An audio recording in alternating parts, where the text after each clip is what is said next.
Even if that's the case, she's 9. He's 54 years old. And to prove that she was not physiologically or emotionally mature, he never was able to get her pregnant. Why is that? Either he's impotent or there was physiological damage done to her body. Which is it? I'm going to give you the sources. It's disgusting, but that's what it says.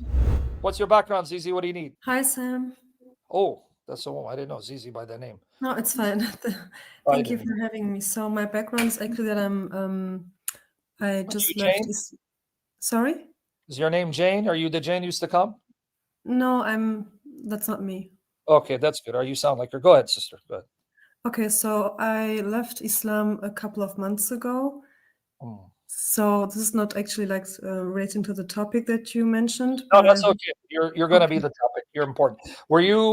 Was your friend the one who reached out to me to talk to you? I think so. That was a year ago, or? Yes, okay, but I don't want to give too much detail. So someone said that there's someone left Islam, but they have questions about Christianity. Yes, okay. So there are some questions that I was that I meant to ask you. So first of all, in the Quran, it's quite obvious that child marriage is allowed, and I was wondering how Christianity stands in that regard. So, because I couldn't find anything in the New Testament, in the Injil, but so I was looking for some answers. 1 Corinthians 7:36 assumes that a girl has to be past ripeness, meaning she has to be post-pubescent to be given off in marriage. So let me show you my article. There's actually 2 instances in the scriptures where the assumption is that a woman has to be post-pubescent in order to be considered of marriageable age, meaning she has to have attained maidenhood and gone beyond puberty, post-pubescent.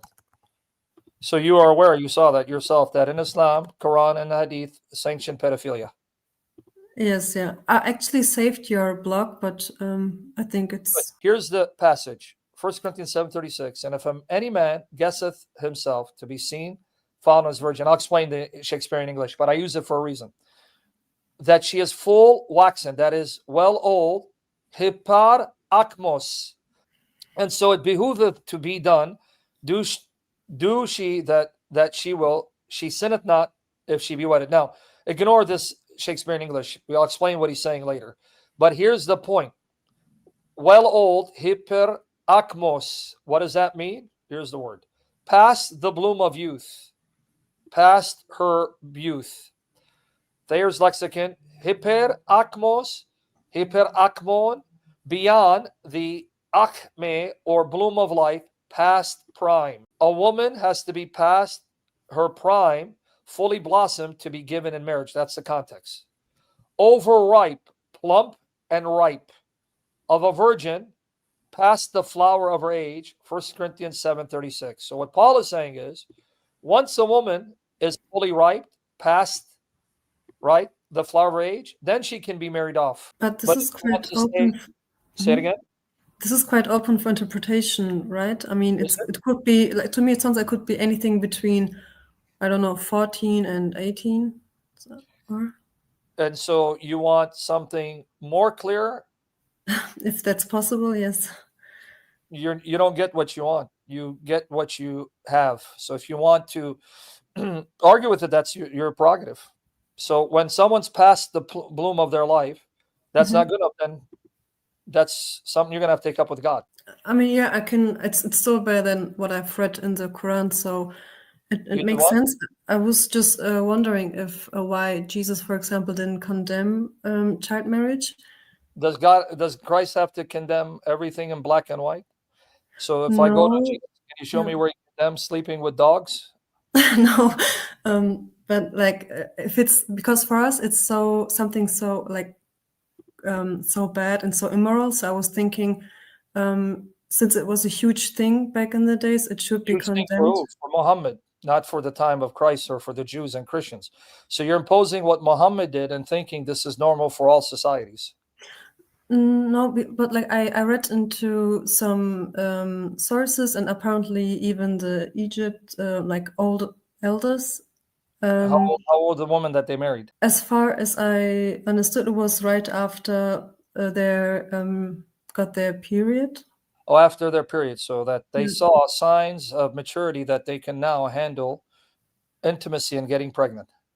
Yes, and even, for example, in the Talmud, I know it's like Jewish rabbi interpretation. Sorry? What does the Talmud say? That it's after their bar mitzvah, like after they reach puberty also. Yes, so now you just confirmed then that in these societies, they were fully aware that a young girl has to be able to be intimate and get pregnant. You may not like the age they set, but that's how they saw that this young girl is now mature physiologically and psychologically, so that she can be married off and have children. So you're now actually making my point that she has to go beyond puberty. She has to be post-pubescent. Okay. So okay, I get it. You understand? So what you just said was the point I'm making, that even societies, without being inspired by God, realize that she has to be post-pubescent, meaning she's now at the age where she can get pregnant. How did they determine that? Well, puberty. That's how they did. They didn't have the technology we have today. Okay, all right. So now, and she's mature enough to understand what intimacy is. It's like when Mary is told she's going to get pregnant, she's mature enough to know that you get pregnant by having sex, because she goes, how can it be that I'll have a son seeing I'm a virgin? So you get the notion that they know now the way to get pregnant is by having sex. Does an 8-year-old know that? A 9-year-old? No. So what I'm showing you is the principle in Scripture. And it's clear that Paul is assuming this is what's normal for people at that time. What's normal? If you have a young virgin, because there it's not like free mixing democracies where a girl can go and live on her own. She lived with her household until she got married. She was under the guardianship and protection of her father and then her husband. They were not living in the 21st century where women can go and work and have their own careers, have their own apartment. That was unheard of back then. Women who did that were considered immoral. They're considered whores. They were considered prostitutes. So for her honor, she remains under the guardianship of her father. And then mature enough, she gets married. Now she's under the guardianship of her husband. So if you take this in light of that time, in that society, because God has to meet the needs of people where they're at, not just think of the future, because if he's thinking the future, then he's neglecting the present, right?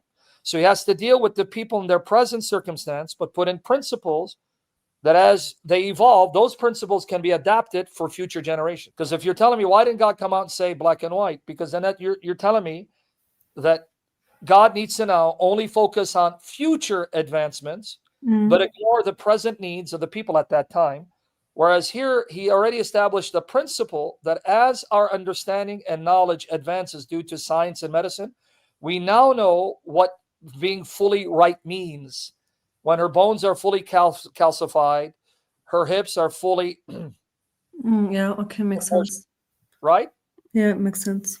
But the principle is there, and that principle is applicable for every age. But when you fix an age, that becomes inflexible. Right? Yes, yeah, that's true. So if God had fixed the age at 12 and a half, then it's inflexible. You can't change it if you believe it's from God. So where is the wisdom? In giving you a principle that a woman has to be fully right, which now can be extrapolated, the principle, in light of advancement in knowledge and how the body works. And so now we know, all right, then it's better that she marries after 16 or 17, 18, as opposed to fixing an age where now you cannot revise the age. Yeah, it makes sense. I'm just wondering if this already applied to, for example, the time of Moses, when I'm not saying that Rebecca was 3. I don't believe in that. Yeah, I'm not believing in that, but like she was also like she was pretty young. I don't know, 14. Well, she must not be too young, because she understands she's about to be married and she's going to now enter the tent of her husband and have sex, and she puts on a veil. Yeah, I mean, it was the same with Aisha, right? She also knew what was happening. She didn't? No, absolutely not. She was playing with dolls on swings, and it says a woman grabbed her by her hand. They wet her face and put her on the lap of Muhammad, and then he took her into his house while she was with dolls. She was oblivious to what was about to happen. Okay, that's probably Hadith, right? I'm going to look that up just so that. How do you know anything about Aisha? She's not in the Quran. In the Hadith, that's why I'm saying Hadith, yeah. Yes, Bukhari, I'll show it to you. It says that she was playing with dolls and on swings, and on the day when Muhammad came to consummate marriage, it says a group of women grabbed her, washed her face, put her on the lap of Muhammad. Muhammad then grabbed her by the hand as she had her dolls and took her to his house. And the rest is history. I mean, I can show you that right now. I can also look it up. Like I saw these kind of hadiths. I was just making sure I know the source. Yeah, it's Sahih Muslim, Sahih Bukhari. I have an article on answeringislam.info, but I'm going to upload my other articles to the blog, hopefully tonight. But here, Aisha dolls and with swing. Excuse me, let's see. This is now saying that while she was in his house, she used to play with dolls. Why? Because she hadn't reached puberty. Because if you are pubescent, you can't play with dolls that have images, of whatever. Here, married Aisha, I used to play with dolls in the presence of the Prophet, and my girlfriends also used to play with me. When Allah's messenger used to enter my dwelling place, they used to hide themselves. Now notice, she lives in a house because he has to provide a house for her.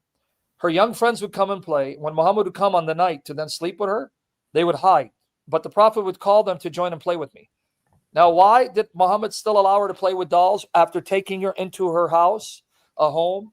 Because he had to have a house for each one of his wives. And then he would visit her twice. He would visit her more than any of the wives.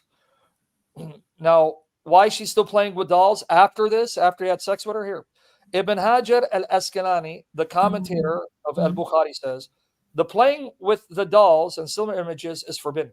But it was allowed for Aisha at the time, as she was a little girl, not yet reached the age of puberty. And according to the Muslim sources, she didn't reach puberty till around she was 14. Oh, really? I didn't know that. That's in Fath al-Bari. Here's where it says she was playing with swings on the day that Muhammad took her to bed. Right? I was thinking that they married by the age of 6 and then they consumed the marriage by the age of 9. Why? Do you know why? I was... No, like I thought that they married at the age of 6, but since I thought she would get her period by the age of 9, so that's when they... Absolutely not. She didn't get a period. The reason why he didn't consummate is because she couldn't handle penetration. That's in sources. I'm going to show you Islamic pedophilia. So you got the wrong view of Islamic pedophilia. Islam says that the only time a woman can have consummation if she can handle penetration.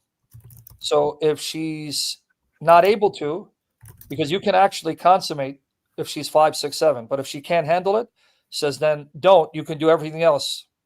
I'm going to give you the sources. It's disgusting, but that's what it says. Yeah, but when she's 9, then you can then penetrate, whether she can handle it or not. She had not reached puberty. No one says, there is no hadith. I know there's a hadith that they mistranslate. It doesn't say puberty. That says she had her period and she was pubescent. On the opposite, Bukhari uses Aisha as an example of a pre-pubescent girl that Muhammad slept with at 9. Narrated Aisha, al-Mu'mineen, the mother of the believers, the Messenger of Allah married me when I was 7 or 6. We came to Medina. Some women came, according to Bishr's version. Ruman came to me when I was swinging. They took me, made me prepared and decorated me. I was then brought to the Messenger of Allah, and he took up cohabitation with me when I was 9. She halted me at the door and I burst into laughter.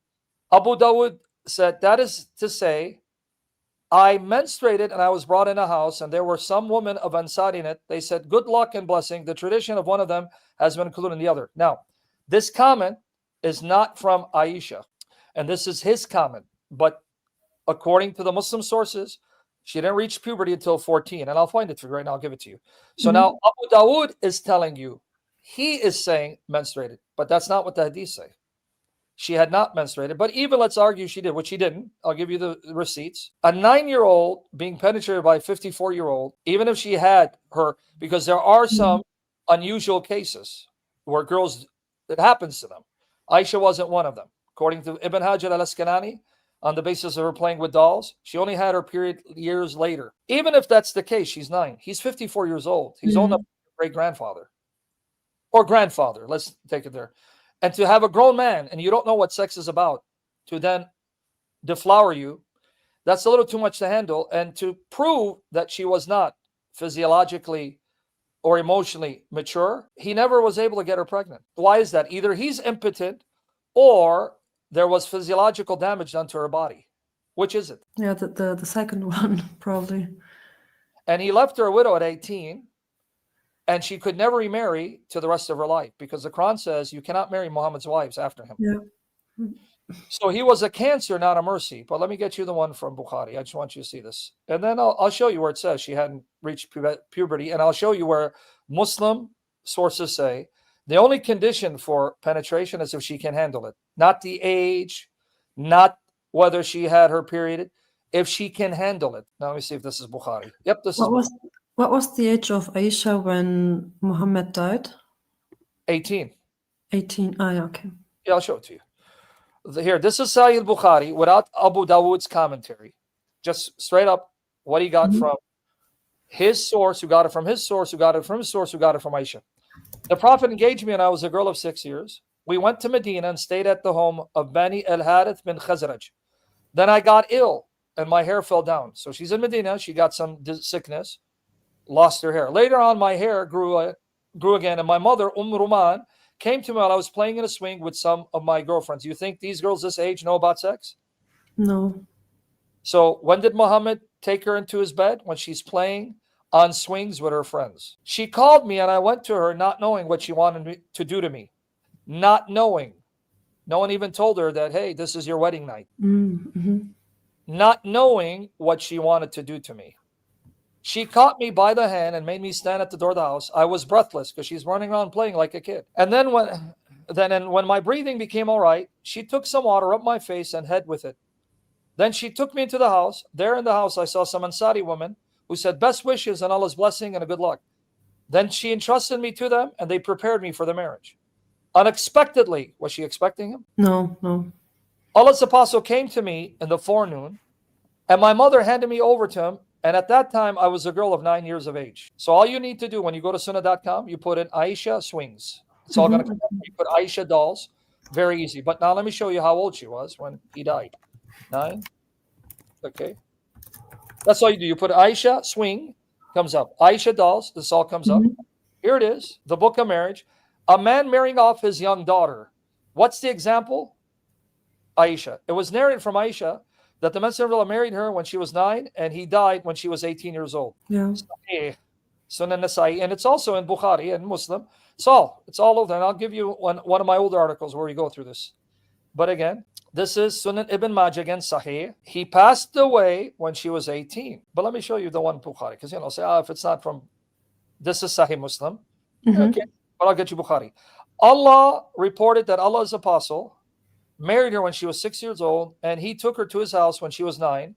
And when he died, she was 18 years old. I mean, that's Muslim, but gotta get you Bukhari. We got you Muslim. I think it's fine. I got it. Like, I will also look into your blog, and I'm also going through sunnah.com, so I think I got the point. All right. Well, I did find Bukhari right here. Okay. Because it's volume 7, number 64 and 65. That the Prophet married her when she was 6 years old, and he consummated his marriage when she was 9 years old, and then she remained with him for 9 years till his death.